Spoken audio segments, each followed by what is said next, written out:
Hey there guys, what's up? This is Homer Power. This is the second episode of Movie Rankings, and in this one I'll be talking about the Spider-Man films, both the Marc Webb series and the Sam Raimi trilogy.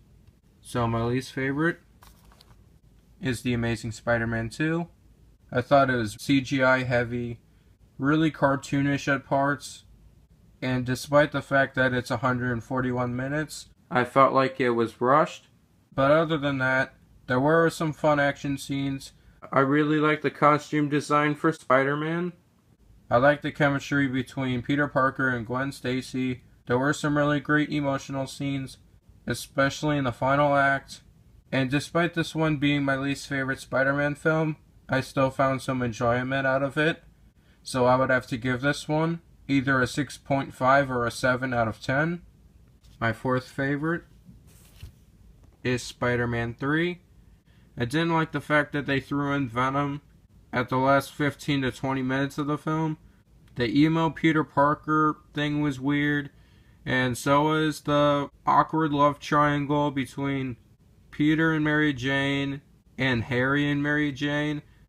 And I really didn't feel like Gwen Stacy needed to be in this one. But despite all that, I thought it was an enjoyable conclusion to the Spider-Man trilogy despite its flaws. I liked what they did with the symbiote Spider-Man. The performances were pretty solid for the most part, and it was cool to see these actors portray these characters one last time.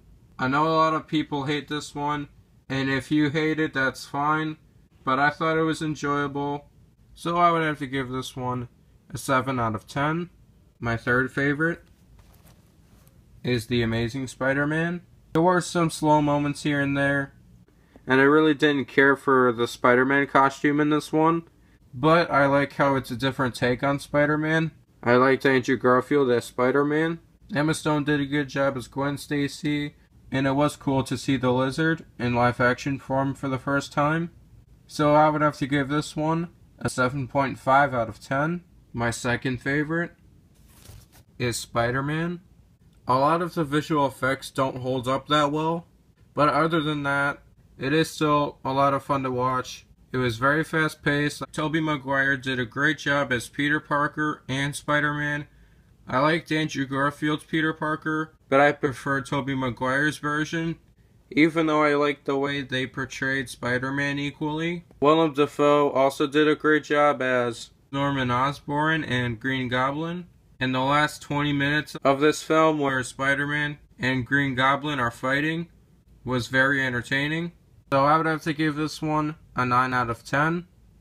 And of course, my favorite Spider-Man film is Spider-Man 2. I have not seen the extended cut yet, but I will try and watch it soon. Just like with the first one, I had it on VHS back in the day, and I would always watch these two films over and over again. Doc Ock was an excellent villain, and Alfred Molina did a fantastic job portraying him. All the cast members still do a great job. The subway fight between Spider-Man and Doc Ock was incredible, as well as the final fight scene between them. You can disagree with me if you want, but to this day I still think that this is my favorite comic book film of all time. I would have to give this one an obvious 10 out of 10. So I hope you all enjoyed this episode of Movie Rankings, and I'll see you in the next video.